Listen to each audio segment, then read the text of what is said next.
আসসালামু আলাইকুম। আজ রোববার ৫ই শ্রাবণ, ২৪শে মহরম, ২০শে জুলাই। বাংলাদেশ বেতার রাজশাহী।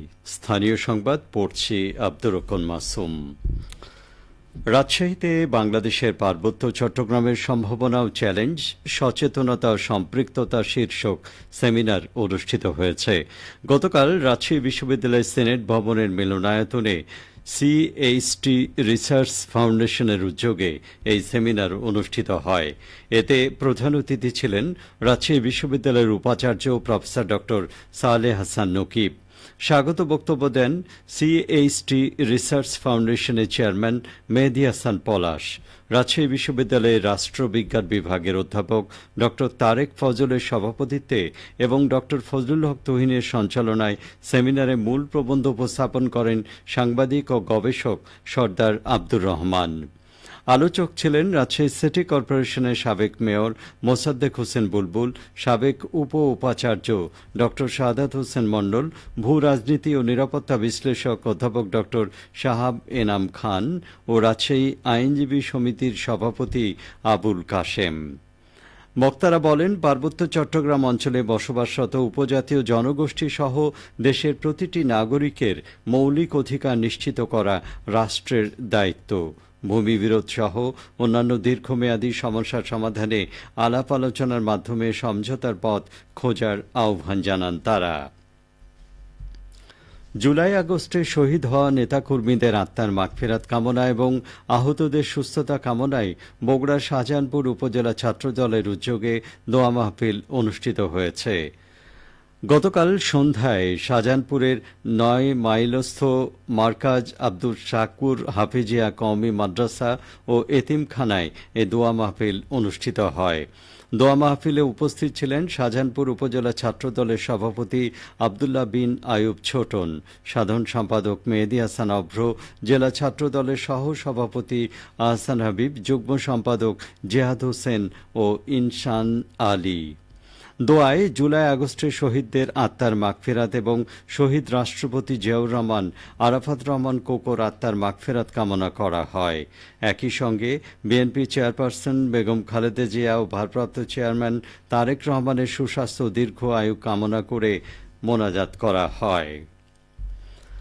নওগাঁয় সাহিত্য পরিষদের আয়োজনে হয়ে গেল দুদিনব্যাপী লেখক সম্মেলন ও কাহপ্পা সাহিত্য পদক প্রদান অনুষ্ঠান।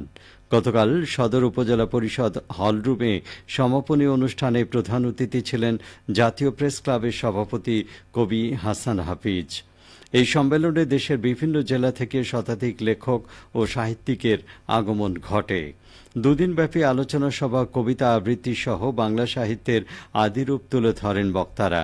সমাপনী অনুষ্ঠানে কবি মজিদ মাহমুদকে কবিতায় এবং অনুবাদ সাহিত্যে প্রথিতযশা অনুবাদক খসরু চৌধুরীকে কাহপ্পা পদক প্রদান করা হয়। নওগাঁ সাহিত্য পরিষদের সভাপতি অরিন্দম মাহমুদের সভাপতিত্বে অনুষ্ঠানে নওগাঁ জেলা প্রশাসক মোহাম্মদ আবদুল আউয়াল, কবি ও প্রাবন্ধিক আমিনুল ইসলাম, কবি আতাউল হক সিদ্দিকী, সাংবাদিক ডক্টর সাদিকুল ইসলাম স্বপন, কথাসাহিত্যিক রবিউল করিম, সাহিত্য পরিষদের সাধারণ সম্পাদক আশরাফুল নয়ন বক্তব্য প্রদান করেন। নাটোরের পুলিশ সুপার মোহাম্মদ আমজাদ হোসাইন গতকাল নাটোরের মিনি কক্সবাজার খ্যাত হালতিবিল পর্যটন এলাকার নিরাপত্তা ব্যবস্থা পরিদর্শন করেছেন। পুলিশ সুপার পাটুল জিরো পয়েন্টের আশপাশ ঘুরে দেখেন এবং স্থানীয় লোকদের সাথে মতবিনিময় করেন। পুলিশ সুপার পর্যটন এলাকায় আগতদের নিরাপত্তা নিশ্চিত করা এবং কোনো ধরনের হয়রানির ঘটনা যেন না ঘটে সেদিকে দৃষ্টি রাখার জন্য সংশ্লিষ্টদের নির্দেশ দেন। এ সময় নাটোর সার্কেলের অতিরিক্ত পুলিশ সুপার মাহমুদা শারমিন নেলি, শিক্ষানবিশ সহকারী পুলিশ সুপার মোহাম্মদ রুহুল আমিন লাবু, নলডাঙ্গা থানার ওসি মোহাম্মদ রফিকুল ইসলাম উপস্থিত ছিলেন। উত্তরাঞ্চল থেকে ঢাকাগামী একটি ট্রাক সিরাজগঞ্জ থেকে 7টি চোরাই গরুসহ 2 জনকে গ্রেপ্তার করেছে পুলিশ। গতকাল যমুনা সেতুর পশ্চিম গোলচত্বর থেকে গরুগুলো উদ্ধার করা হয়। গ্রেপ্তারকৃতরা হলেন পাবনার ফরিদপুর উপজেলার নেছড়া শিববাড়ি এলাকার রহমত মোহাম্মদ রোকন এবং সিরাজগঞ্জ সদর উপজেলার চর বনবাড়িয়া গ্রামের মোহাম্মদ শামীম। যমুনা সেতু পশ্চিম থানার অফিসার ইনচার্জ বলেন, ঢাকাগামী গরুবাহী মিনি ট্রাকটি যমুনা সেতুর পশ্চিম এলাকায় আসলে সন্দেহ হয়। এ সময় ট্রাকটি থামানোর চেষ্টা করা হলে চালক সেতু দিয়ে পূর্ব দিকে পালানোর চেষ্টা করে।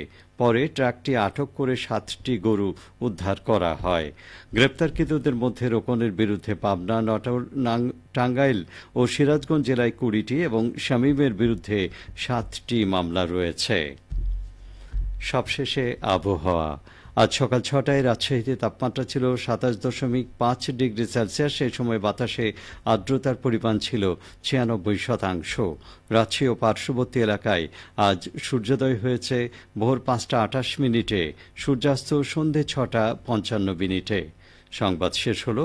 আমাদের পরবর্তী স্থানীয় সংবাদ দুপুর 12টা 10 মিনিটে।